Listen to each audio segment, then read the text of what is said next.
It is trade rumor season here on Mavericks Today, and that's exactly what we are talking about. We talked about Derek White yesterday from the Boston Celtics. Now we have to talk about another Celtic in Jrue Holiday. There might be some more Celtics to come too as far as Mavs trade rumors go. I want to kick off today's show by asking you guys this question, though. Should the Mavs and Celtics make a trade? If you think they should, type T for trade. If you think they should not, type P for pass. I got to tell you, there are some intriguing names that the Mavs and Celtics could potentially swap here. Starting with Derek White, who I think would be a fantastic fit for the Mavericks, but a trade probably wouldn't be the best move. And we do have a video for you up on our channel right now about Derek White that we filmed yesterday. So go ahead and check that out. If you see that thumbnail right there, you know you're in the right spot. But today we are going to be focusing on Jrue Holiday, who is a really good guard for the Boston Celtics and someone that could make a little more sense for the Mavericks than potentially Derek White could. The rumors surrounding Holiday have picked up basically since the Celtics were eliminated, combined with the Achilles tear of Jason Tatum. It could potentially make Holiday an intriguing option for not just the Mavericks, but other teams around the NBA. We'll take a look at his contract to start here. And sorry my voice is gone. I was yelling at the Dallas Stars game last night. What a win for the Stars, by the way. But anyways, Jrue Holiday's contract, he's making $32.5 million next season. In 26-27, it's $34.8. And then he has a player option in 2027 for $37.2 million.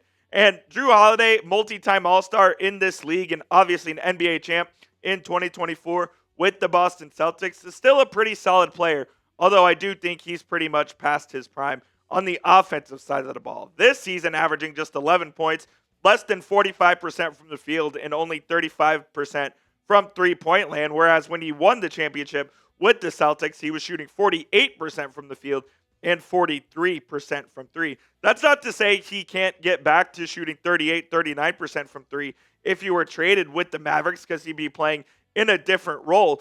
But Jrue simply isn't the player he once was. He's on the wrong side of 30, and at the end of this deal, he'd be 37, making $37 million.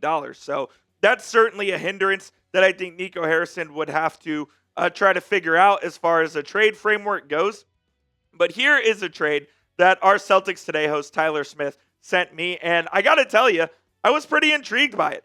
I think Jrue Holiday, along with draft compensation in exchange for Daniel Gafford, Caleb Martin, Jaden Hardy, and Omax. Look, if the Mavericks are getting draft compensation in addition to Jrue Holiday in exchange for those four players, again, I love Daniel Gafford, and I'd love to keep him, but he is going into the last year of his deal and probably wants a contract extension, or he's going to hit the market and the Mavs lose him for nothing. This would be something I'd be interested in. We'll dive into all the details here in just a moment, but I want to ask you guys, would you accept this trade? If you would, type A for accept. If you would not, type D for decline down in the comments, and this will be the pinned comment on today's show. You may get hit with the YouTube ad break here in just a couple of seconds, and while that happens, go on down there and let me know whether you would accept or decline this trade.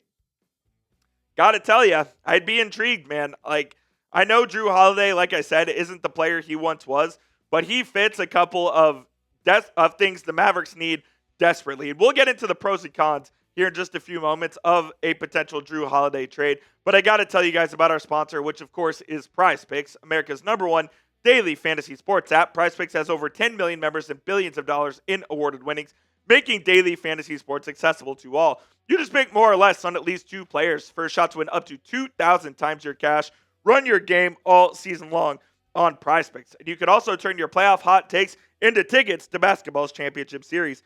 Every lineup you make on PrizePicks will enter you in the Takes Two ticket sweepstakes, which could get you and a +1 a VIP trip to the ship. Sign up today and get $50 instantly when you play $5. You don't even need to win to receive that bonus. It is guaranteed.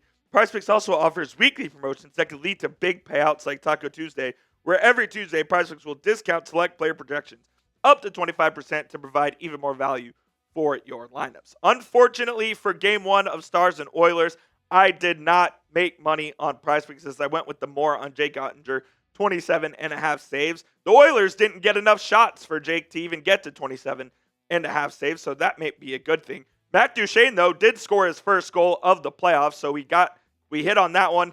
And then Connor McDavid, you knew he was going to get more than 1.5 points. I was just trying to speak it into existence as he ended up with 2 assists in the game. So I didn't make money, but you can with our friends over at PrizePicks for Game 2.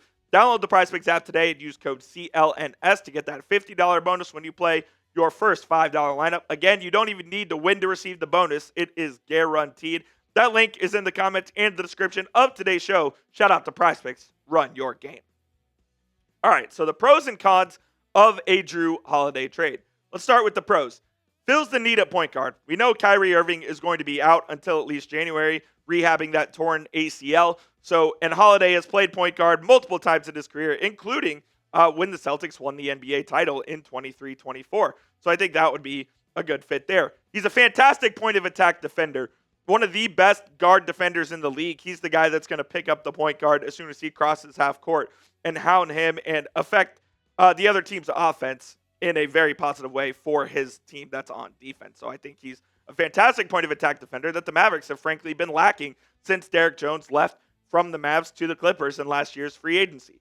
And then you recoup some draft assets. We all know that the Mavericks don't own their own pick from 2027 to 2030. If you could get a protected first-round pick from the Celtics, I think you do this deal. And then there are, of course, the cons as well. He's well past his prime. I believe he's 34, about to turn 35. So you're getting an aging player. And it is a bad contract. I mean, $37 million in 27-28 is a player option that Jrue Holiday is certainly going to pick up at that point in time.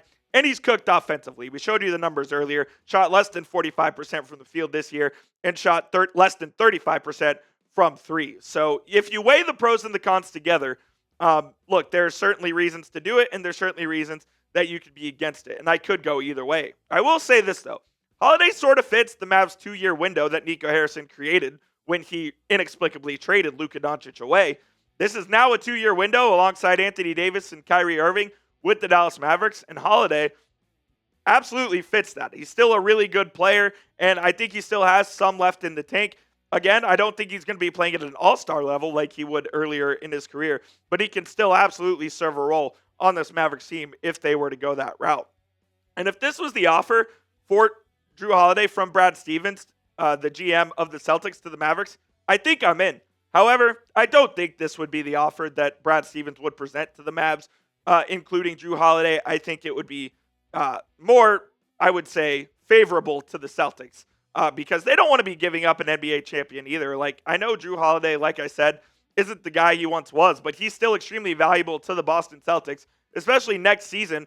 Without the presence of Jason Tatum, they're going to need that veteran leadership that Jrue Holiday presents in that locker room. So I don't think that Stevens would accept an offer of Max, Hardy, Gafford, and whoever else was in that trade. I can't even remember. But and in addition to giving up compensation for Holiday, I just don't see it happening. Yeah, Caleb Martin as well. Like, if he wants to take these 4 players in addition for Holiday and draft compensation, I'm doing it right now. I think I would, to be honest with you, even given how bad the Jrue Holiday contract might end up being in a year or two. But so we'll see Jrue Holiday, a potential option for the Mavericks in the offseason. I'm not sure it happens, but a name to keep in the back of your mind as we head deeper and deeper into the offseason, closer to the draft, closer to free agency and trade season. Before we get on out of here, let me ask you guys this. More or less of 1.5 trades for the Mavs this offseason. Do you think they're going to make more than 1.5? Type M. If you think it's less than 1.5, type L for less. Play PrizePicks with me and use that code CLNS down in the comment section. And I briefly wanted to mention the game last night between the Pacers and the Knicks. Absolutely bonkers as Tyrese Halliburton, we thought, hit a game-winning 3 that bounced high off the air and into the net, but it turned out to be a 2. They went into overtime, and they ended up beating the Knicks in the Garden in Game 1. The Knicks had a 12-point lead with 3 minutes to go and lost, and Halliburton pulled out the Reggie Miller choke, and he said he'd do it again if he had the opportunity. So, fantastic game. These conference finals have been awesome. I'll be watching Thunder and Timberwolves tonight for sure as well, and we'll keep you updated, of course, if anything crazy happens in that game as well right here on the channel, and that's why you hit that subscribe button. It's youtube.com/MavsTV. The offseason is here. We're kind of in the doldrums of the offseason, but there are some trade rumors out there, and of course, the conference final's still going on. So we'll talk about it all here on the channel. Hit that sub button, and we'll see you soon.